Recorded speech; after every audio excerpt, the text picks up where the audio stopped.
اعوذ باللہ السمیع العلیم من الشیطان اللعین الرجیم بسم اللہ الرحمن الرحیم الحمد للہ رب العالمین والصلاة والسلام علی سید الانبیاء والمرسلین خاتم النبیین ابی القاسم محمد اللہم صل علی محمد وآل محمد وعلی اہل بیتہ الطیبین الطاہرین واللعن الدائم علی اعدائہم اجمعین اما بعد فقد قال اللہ تبارک و تعالی فی کلامہ المجید وفرقانہ الحمید بسم اللہ الرحمن الرحیم یا ایھا الذین آمنوا کتب علیکم الصیام کما کتب علی الذین من قبلکم لعلکم تتقون۔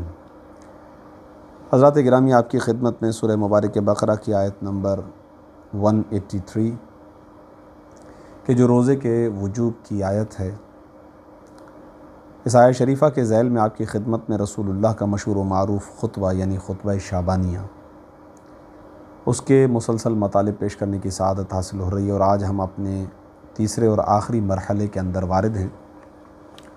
گفتگو ہماری آج اس جملے سے شروع ہو رہی ہے کہ بسم اللہ الرحمن الرحیم ومن تطوع فیہ بصلاۃ کتب اللہ لہ براءۃ من النار۔ یہ مہینہ کہ جو عبادتوں کا مہینہ ہے، ختمی مرتبہ تشویق عبادت دلواتے ہوئے ارشاد فرماتے ہیں کہ جو کوئی شخص اس مہینے میں مستحب نماز بجا لائے، استحبابی نمازیں جو ہیں، سنت نمازیں جو ہیں، ان کو اگر انجام دیتا ہے تو خداوند عالم اس شخص کو جہنم سے نجات عطا کرتا ہے۔ ومن ادا فیہ فرضا کان لہ ثواب من ادا 70 فریضۃ فیما سواہ من الشہور۔ اور جو شخص بھی اس مہینے کے اندر ایک واجب نماز پڑھے گا تو اس کے لیے دوسرے مہینوں میں 70 نمازیں پڑھنے کا ثواب ہے، یعنی ماہ رمضان میں پڑھی گئی ایک واجب نماز ان 70 نمازوں کے برابر ہے کہ جنہیں ماہ رمضان کے علاوہ دوسرے مہینوں میں پڑھا جائے۔ خوب گویا اس مہینے کے اندر مستحب اور واجب نمازوں کا ثواب دگنا ہو رہا ہے، ڈبل ہو رہا ہے، اور یہ عنایات پروردگار ہیں، اس مہینے کی فضیلت ہے۔ ومن اکثر فیہ من الصلاۃ علی ثقل اللہ میزانہ یوم تخف الموازین۔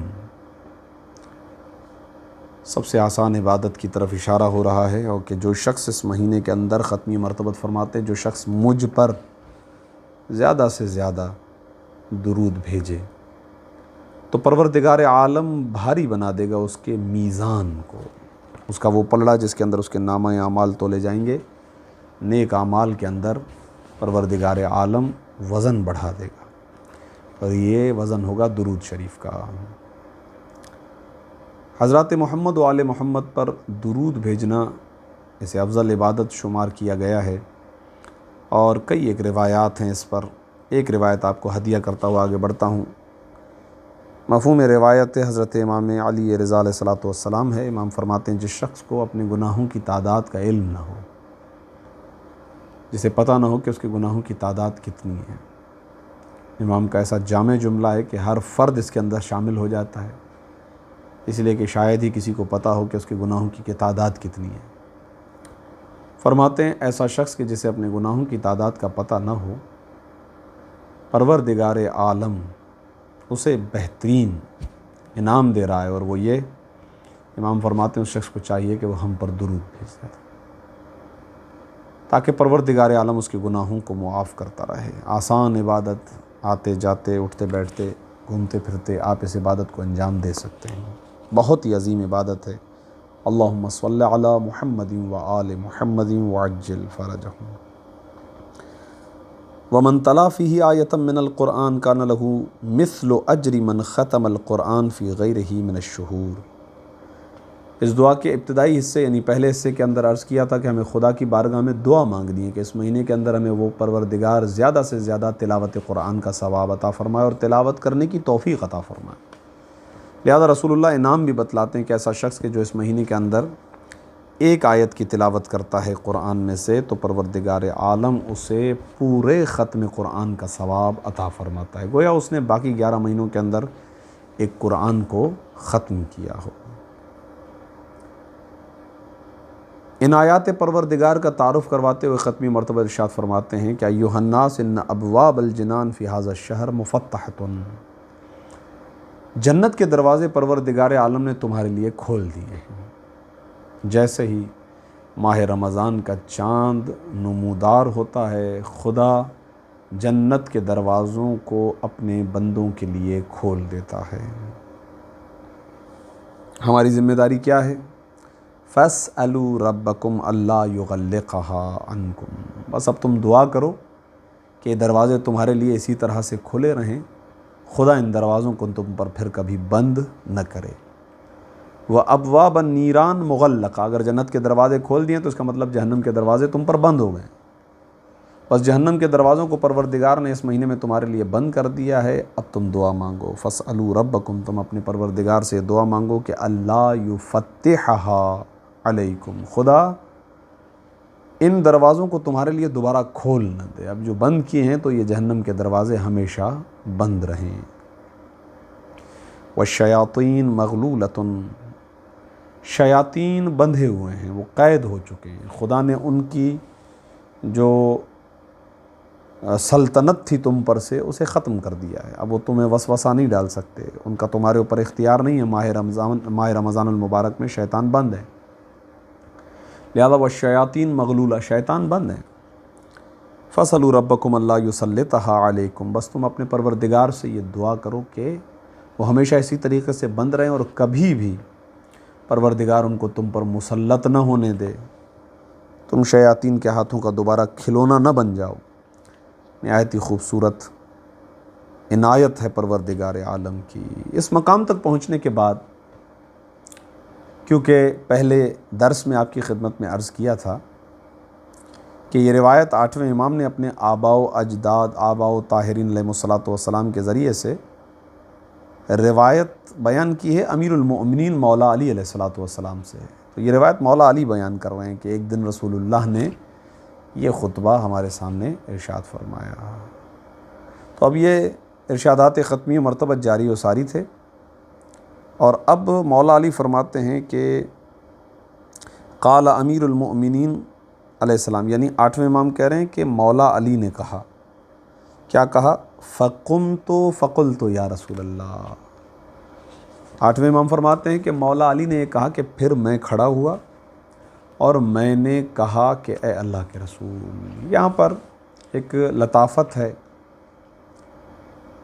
ختمی مرتبت کا خطبہ چل رہا ہے، ایک چلتے ہوئے خطبے میں ایک عام انسان اگر درمیان میں رسول اللہ کو روک کر کچھ پوچھتا ہے تو یہاں پر ایک امکان موجود ہے کہ رسول اللہ جس انداز سے خطبے کو جاری کیے ہوئے تھے، درمیان میں اس شخص نے سوال کر لیا تو ممکن ہے کہ ایک آ جا سکے کہ رسول اللہ کلام کر رہے تھے، اس نے درمیان میں کہا، پھر بات کہیں اور چلی گئی، سوال کے جواب کی طرف چلی گئی اور بات کٹ گئی یا بات رہ گئی۔ یہ امکان ہے کیونکہ اس طرح کی روایات آئی ہیں۔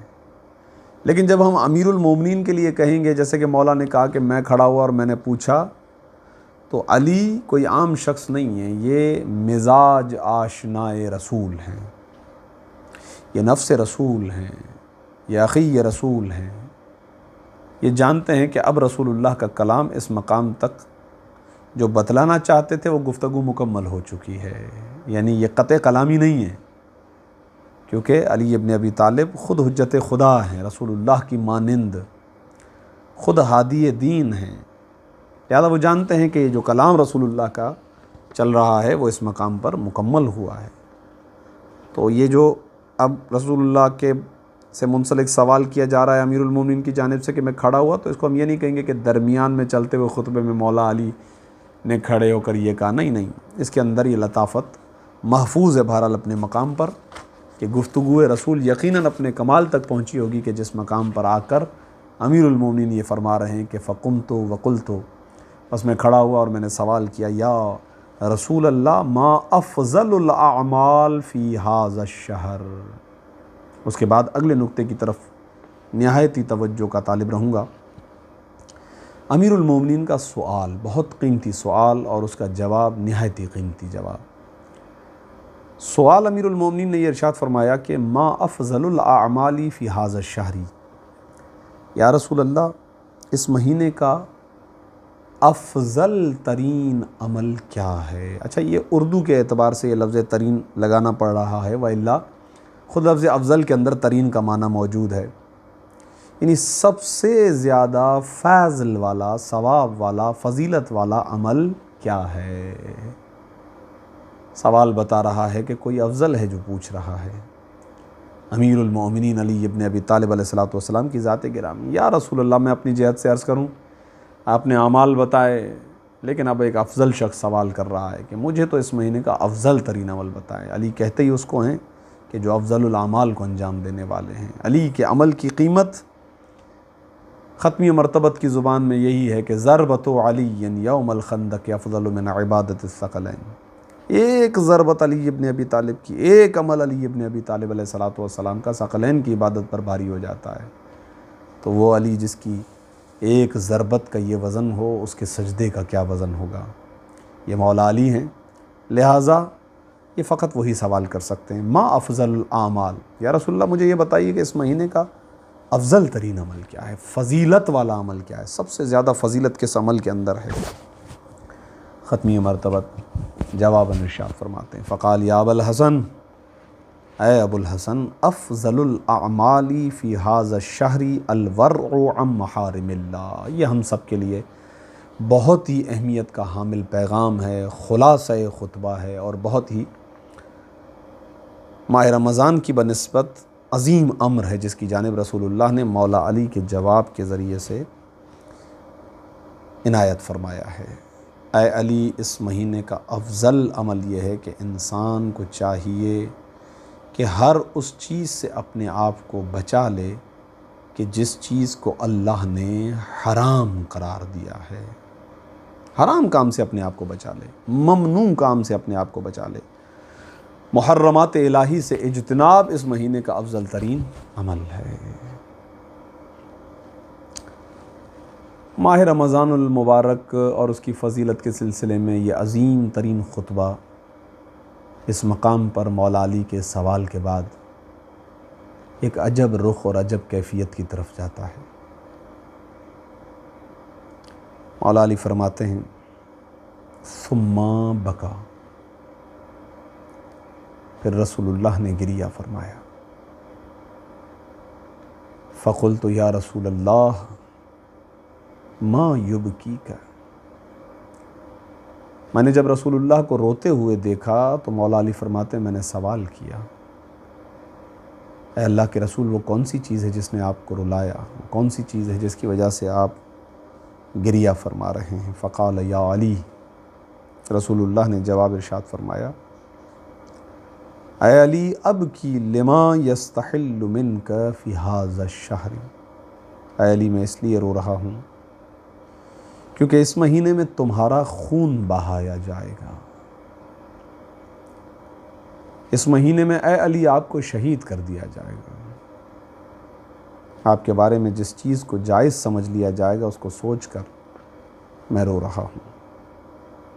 کأنی بک وانت تصلی لربک، اے علی گویا میں وہ منظر دیکھ رہا ہوں کہ تم اپنے پروردگار کے لیے نماز پڑھ رہے ہو۔ وَقَدْ انبعث اشقى الاولین شقیق عاقر ناقۃ ثمود، اس وقت ایک شقی ترین انسان، شقی الاولین والآخرین، قاتل ناقہ صالح، یہ شخص آئے گا فَضَرَبَكَ ضَرْبَةً عَلَى فَرْقِكَ، بعض نسخوں کے اندر قرنک کا لفظ بھی آیا ہے، تمہارے فرق پر، تمہارے سر مقدس پر ایک وار کرے گا یہ شقی ترین شخص۔ فَخَذَّبَ مِنْهَا لِحْيَتَكَ، جیسے ہی وہ ضرب تمہارے سر اقدس پر لگے گی اے علی تو سر سے خون جاری ہوگا، اور وہ خون تمہاری داڑھی تک پہنچے گا، تمہارا چہرہ اور تمہاری ریش مبارک اس خون سے رنگین ہو جائے گی۔ امیر المومنین کی شہادت کی خوشخبری رسول اللہ نے اس خطبے میں دی۔ یہ وہ تمنا علی ہے کہ بعض روایات میں ہے کہ ہر جنگ سے جب میرے مولا علی واپس پلٹتے تھے تو فاتح بن کے پلٹنے والا علی اپنے چہرے پر کچھ پریشانی کے آثار لیتے ہوئے پلٹتا تھا۔ یہاں صحابہ اللہ اکبر کی تکبیروں کو بلند کرتے تھے اور یہاں مولا ایک عجب کیفیت میں ہوتے تھے۔ جب پوچھا جاتا تھا یا علی ہم تو جنگ جیت چکے ہیں، آپ کے سبب جیتے ہیں، پھر آپ خوش کیوں نہیں ہیں؟ ارشاد فرماتے تھے کہ آج بھی میں شہید نہ ہو پایا، یا رسول اللہ کیا شہادت میرا مقدر نہیں ہے؟ آج وہ دن آیا کہ رسول اللہ نے بشارت دیا ہے علی میں دیکھ رہا ہوں تم شہید کیے جا رہے ہو۔ اس مقام پر اتنی بڑی خوشخبری کے وقت مولا علی کا ایک عجب سوال ہے۔ قال امیر المؤمنین، 8ویں امام بیان فرما رہے ہیں کہ مولا علی نے کہا فقلت یا رسول اللہ، میں نے کہا یا رسول اللہ، اے اللہ کے رسول، وذالک فی سلامت من دینی، اللہ اکبر، کیا اس وقت میرا دین ثابت ہوگا، سلامت ہوگا؟ جس وقت میں اس دنیا سے جاؤں گا، جب شہادت کے مرتبے پر فائز ہو رہا ہوں گا، اس وقت یہ واقعہ جب پیش آئے گا، میں اپنی دین کی سلامتی کے ساتھ، یعنی گرامی قدر یہ ہمارے لیے ہے، جب انسان اس دنیا سے جائے تو اسلام کے ساتھ جائے۔ فلا تموتن الا وانتم مسلمون، دنیا سے جاؤ حالت اسلام میں جاؤ، یہ ہمارے لیے۔ ورنہ وہ علی کہ جو ضربت کے وقت یہ کہے کہ کعبے کے رب کی قسم علی کامیاب ہو گیا ہے۔ تاریخ انسانیت میں سوائے امیر المومنین کے ذات گرامی کے کسی کے ہاں سے ایسا جملہ ہمیں نہیں ملتا۔ یا رسول اللہ کیا میرا دین سلامت ہوگا؟ ارشاد فرمایا فی سلامت من دینک، ہاں علی اس وقت تمہارا دین سلامت ہوگا۔ پھر رسول اللہ نے امیر المومنین مولا علی کے فضائل کا بیان شروع کیا، اور نہایت ہی خوبصورت فضائل ہیں۔ ان فضائل کو آپ کی خدمت میں پیش کر کے آپ کی زحمتوں کو تمام کریں گے۔ ثم قال صلی اللہ علیہ وآلہ، پھر رسول اللہ نے ارشاد فرمایا یا علی من قتلک فقد قتلنی، اے علی جو تیرا قاتل ہے وہ میرا قاتل ہے۔ من سبک فقد سبنی، جو تجھے برا بلا کہے وہ مجھے برا بلا کہنے والا ٹھہرا۔ لأنک منی کنفسی، کیونکہ تم مجھ سے ہو اور میرے نفس کی مانند ہو، تم مجھ سے میں تم سے، تم میرا نفس ہو، گویا تم میرا نفس ہو، حقیقت میں تم میرا نفس ہو۔ روحک من روحی، اے علی تمہاری روح میری روح سے ہے۔ وطینک من طینی، اے علی تمہاری طینت و فطرت میری طینت و فطرت سے ہے۔ ان اللہ تبارک و تعالی خلقنی و ایاک، اے علی اللہ نے تجھے بھی خلق کیا، مجھے بھی خلق کیا۔ واصطفانی و ایاک، تجھے بھی منتخب کیا اور مجھے بھی۔ واختارنی للنبوت واختارک للامامہ، اے علی خدا نے مجھے نبوت کے لیے اور رسالت کے لیے اختیار کیا اور تجھے امامت کے لیے انکار کیا۔ اور یہ جملہ بڑا قیمتی ہے کہ وَمَنْ أَنْكَرَ امامتک فقد انکر نبوتی، اے علی جس نے تیری امامت کا انکار کیا اس نے میری نبوت کا انکار کیا۔ اور نتیجہ واضح ہے کہ جو نبوت ختمی مرتبت کا انکار کرے وہ کافر ہے۔ تو گویا جس نے مولا علی کی امامت کا انکار کیا وہ کافر ہے۔ یا علی انت وصی و ابو ولدی و زوج ابنتی، اے علی تو میرا وصی ہے، و ابو ولدی اور تو میری اولاد کا باپ ہے، و زوج ابنتی اور تو میری بیٹی کا شوہر ہے۔ رسول اللہ کا یہاں پر ایک جملہ ہے، اے علی ہر شخص کی اولاد، ہر نبی کی اولاد اس کے صلب سے چلتی ہے، لیکن میری اولاد تیرے صلب سے چلے گی۔ فاطمہ زہرا کی اولاد میری اولاد ہوگی۔ وخلیفتی علی امتی فی حیاتی و بعد موتی، سب سے بڑا اعلان ہے، اے علی تو دنیا میں زندگی میں بھی میرے ہوتے ہوئے بھی اس امت پر تو خلیفہ ہے اور میری موت کے بعد بھی تو میری امت کا خلیفہ ہے۔ امرک امری و نہیک نہی، اے علی تیرا حکم میرا حکم ہے اور تیری نہی میری نہی ہے۔ اقسم بالذی بعثنی بالنبوہ، اے علی اس رب کی قسم ہے، اس خدا کی قسم کہ جس نے مجھے نبوت پر مبعوث کیا، وجعلنی خیر البریہ، اور مجھے بہترین امت قرار دیا، انسانوں میں سے مجھے سب سے بہترین قرار دیا۔ کیا قسم ہے، کس مطلب پر قسم ہے؟ انک لحجت اللہ علی خلقہ، اے علی قسم ہے اس رب کی کہ تو اللہ کی مخلوق پر اللہ کی حجت ہے۔ وامینہ علی سرہ، اور تو خدا کے رازوں کا امین ہے۔ وخلیفتہ علی عبادہ، اور پروردگار عالم کے بندوں پر تو خدا کا خلیفہ ہے۔ یہاں پر فضائل علی ابن ابی طالب کا اختتام ہوتا ہے، اور اسی اختتام کے ساتھ خطبہ شعبانیہ کا بھی اختتام ہوتا ہے۔ ماہ رمضان المبارک عظمتوں کے ساتھ، مغفرتوں کے ساتھ، رحمتوں کے ساتھ پروردگار عالم نے ہمیں عطا کیا ہے، اور ہم خدا کی بارگاہ میں دعا کرتے ہیں کہ اے پروردگار تجھے اس عظیم مہینے کی عظمت کا واسطہ، تجھے ختمی مرتبت کے حق کا واسطہ، تجھے مولا علی کے حق کا واسطہ، تجھے امام رضا علیہ السلام کے حق کا واسطہ ہے، اس مہینے سے ہمیں استفادہ کرنے کی توفیق عطا فرما۔ جو دعائیں ہم اس مہینے کے اندر مانگیں خدایا ان دعاؤں کو قبول فرما، ان تمام اعمال کی توفیق عطا فرما۔ یقیناً ہماری عبادتوں کے اندر نقص ہے، کوتاہی ہے، کمی ہے، نیتوں کا امتزاج ہے، لیکن اے پروردگار تو اپنی رحمتوں سے ان عبادتوں کو مکمل فرما۔ یہ مہینہ حضرت حجت کا مہینہ ہے، خدایا حضرت حجت کے ظہور میں تعجیل فرما، اور ہمیں اپنے مولا کے اعوان اور انصار خاص میں شمار فرما۔ ربنا تقبل منا انک انت السمیع العلیم بجاہ محمد وآلہ الطاہرین، اللہم صلی علی محمد وآل محمد۔